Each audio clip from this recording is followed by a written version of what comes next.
첫 번째 주인공은 사업 실패로 절망의 끝자락에서 방황하다가 간절한 기도를 통해 예배가 점점 회복되고 기적의 하나님을 만나 역전의 삶을 살게 된 박근범 권사입니다. 저는 모태신앙입니다.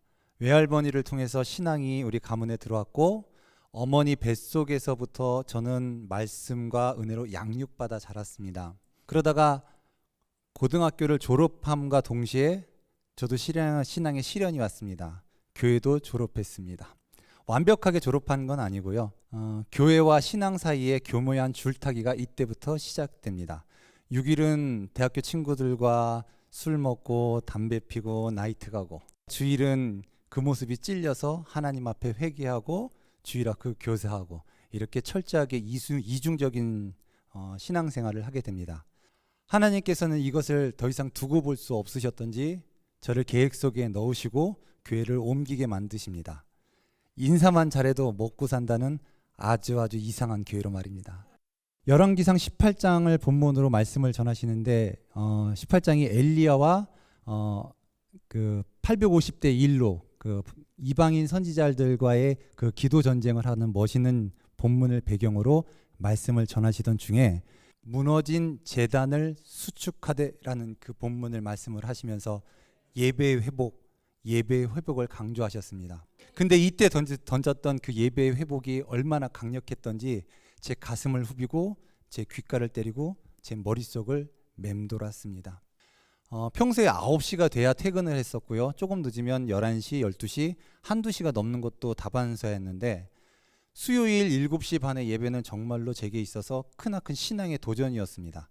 저는 순종하기로 하고 수요일 7시 반에 되는 예배 6시가 되면 산더미처럼 쌓아있는 일들을 팽개치고 교회로 향하게 됩니다. 정말 열심히 사역하고 정말 열심히 봉사했습니다. 하나님 앞에 칭찬받고 싶었어요. 근데 이게 웬일입니까? 예배가 회복된 저를 하나님은 그냥 놔두시지 않습니다. 광야로 저를 내모십니다. 아니, 광야로 저를 집어 던지십니다. 그때 당시 저는 한 60억, 연매출 60억 정도의 회사를 운영하고 있던 대표였고요. 이런 회사가 하루아침에 무너져 내려가는데 정말 손 쓸 방법이 없더라고요. 제가 하나님 앞에 얼마나 열심으로 충성했고 봉사했는데요. 얼마큼 예배를 잡고 몸부림치며 살았는데 하나님은 제게 그런 것을, 이런 고난을 하나님이 주시게 됩니다. 그리고서는 하나님, 지금까지 제가 믿었던 하나님에 대해서 정리를 다시 하기 시작하는데요. 아무리 생각해도 하나님은 살아계신 것이 아니었습니다. 아무리 고민해봐도 하나님은 살아계신 것이 아니었습니다. 그래서 스스로가 하나님을 정의합니다. 제 안에 하나님은 죽었습니다. 그리고는 매일같이 술로 보냅니다. 근데 정말로 이상한 것은 하나님 없다고 그렇게 부정하는 제 자신이었지만 주일날 교회는 갑니다. 그리고선 자리에 앉아서 예배를 드립니다. 목사님 말씀 안 들립니다. 찬송 안 됩니다. 기도 안 나옵니다. 그럼에도 불구하고 그 자리에 앉아 있습니다. 한숨만 퍽퍽 쉬어대면서, 그리고선 예배가 마쳐지자마자 급하게 빠져나가는 가운데 목사님이 부르십니다. 박 집사, 주중에 시간 좀 한번 내주지. 목사님은 우리 딱한 사정을 아시고 위로하시고자 만나자고 하신 거예요. 그리고 이야기를 하시던 끝에 하얀 봉투를 하나 내미십니다. 박 집사, 이거 가지고 애들 뭐라도 좀 사줘. 그리고 이어서 하는 얘기가, 목사가 무슨 돈이 있어. 근데 이 얘기 가운데 정성을 다한 우리 목사님의 마음이 느껴지고 목사님을 통한 하나님의 사랑이 느껴졌습니다. 저는 그날 목사님을 만난 게 아니고 하나님을 만났습니다.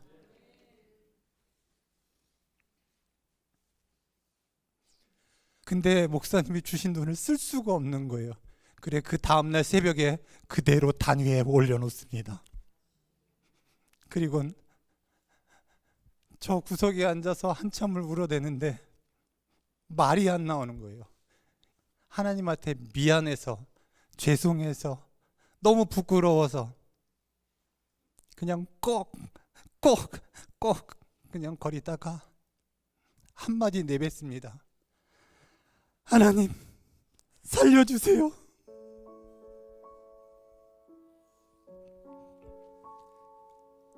그리고는 하나님 앞에 무엇을 제일 먼저 해야 될까 고민하다가 두 번째 이유도 없이 그냥 무너진 제단의 수축, 예배의 회복이었습니다. 정말 필사적으로 예배했습니다. 사역 다시 다 회복하고 시작했습니다. 어느 날 전화가 옵니다. 한 통의 전화가 옵니다. 채권자 사장이에요. 그분을 만나러 가는데 멀찌감해서 그분이 먼저 나오는데 검은 어둠의 그림자가 그분을 가득 이렇게 채우고 있습니다. 아, 죽었다 속으로. 그리고 나아가는 가운데 뭐라고 얘기할까? 뭐라 얘기할까? 한참 고민하죠. 그냥 못 살겠다고 그냥 죽는 신용이라도 먼저 할까? 그러다가 에이, 그래도 웃어보자. 그리고 환한 얼굴로 안녕하세요 인사합니다. 돈 떼먹었던 애가 환하게 운다고 욕이라도 한 바가지 해줄 줄 알았는데 이게 웬일입니까? 저보다 더 밝은 얼굴로 환한 얼굴로 어이구 박 사장 웃는 거 보니 아직 안 죽었네? 여러분들 이 얘기가 그냥 사람의 소리에서 들리시죠? 저는 이 얘기 듣고 전율했습니다. 안 죽었다는 얘기는 살아있다는 얘기고 살아있다는 얘기는 수없이 외쳤던 살려주세요라는 하나님의 응답이었고 하나님의 음성으로 그 이야기가 들렸습니다. 그리고 그 뒤에 이어서 나오는 이야기가 더 멋집니다. 박 사장, 내가 보니까 박 사장 여기서 망할 사람 아닌 것 같아. 내가 돈이 좀 있으니 다시 한번 사업을 해봐. 그리고 그 다음날 저에게 거금 5천만 원을 주십니다.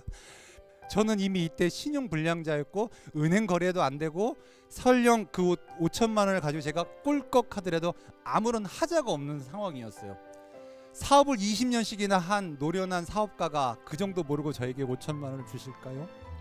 또 한 가지는 2,200만 원을 띈 사람에게 5천만 원을 거저주는 거예요. 이건 하나님이 하신 일이었어요. 이때가 어느 때였냐면 집에서 쫓겨나가기 일주일 전이었어요. 그러니까 당장 갈 데가 없는 상황이었고 그 돈을 가지고 제일 먼저 한 것이 교회 근처에 집을 구했습니다. 근데 이것이 어떤 의미가 있었냐면 제가 이사 가서 혹시 우리 교회를 떠날까 봐 멀리 가서 우리 예배 못 드릴까 봐 그게 걱정이었어요. 그래서 일주일 남기고 교회 근방 100m 안에 있는 집을 아무거나 구하기 시작합니다. 근데 때마침 보증금 4천에 월 100만 원짜리 집이 나옵니다. 우리 아내는 겁도 없이 덜컥 계약합니다. 저는 손이 떨리더라고요. 왜냐하면 한 달에 100만 원씩 갚을 능력이 안 돼서 월세 낼 돈이 없어서. 어쨌든 그렇게 집을 계약을 하고 남은 1,000만 원. 사실 우리 교회 오면서 제가 마음속에 계속 걸리는 게 하나가 있었어요. 이렇게 아름다운 교회, 이렇게 좋은 교회를 건축하는 가운데 있어서 수많은 성도들의 눈물도 있을 것이고요, 땀도 있을 것이고, 희생도 있을 것이고, 봉사도 있을 것인데, 저는 성전이 다 지어진 다음에 우리 교회에 등록을 했거든요. 너무 미안한 거예요. 무임승차한 것 같아서 너무너무 죄송한 거예요.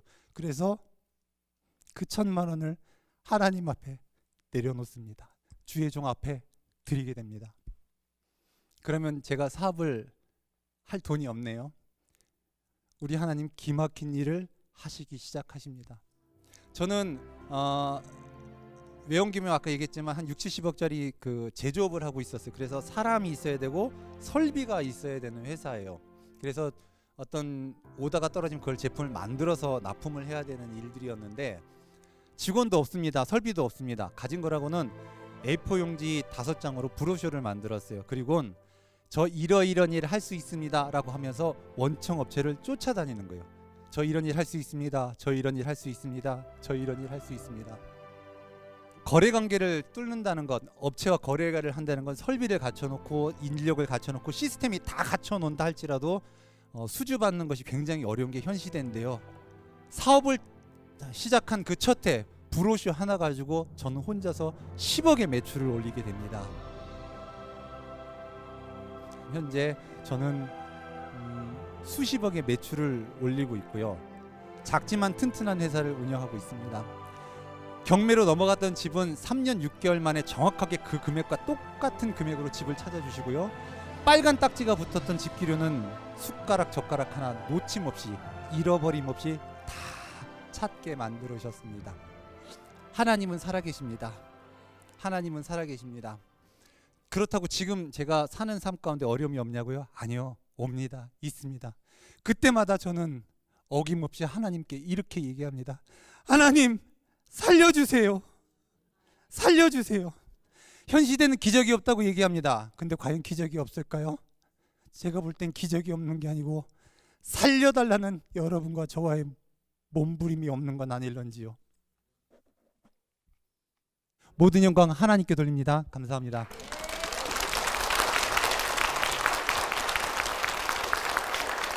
네, 집사님, 우리 권사님의 간증을 온 성도님들이 한 마음으로 울면서 들었어요.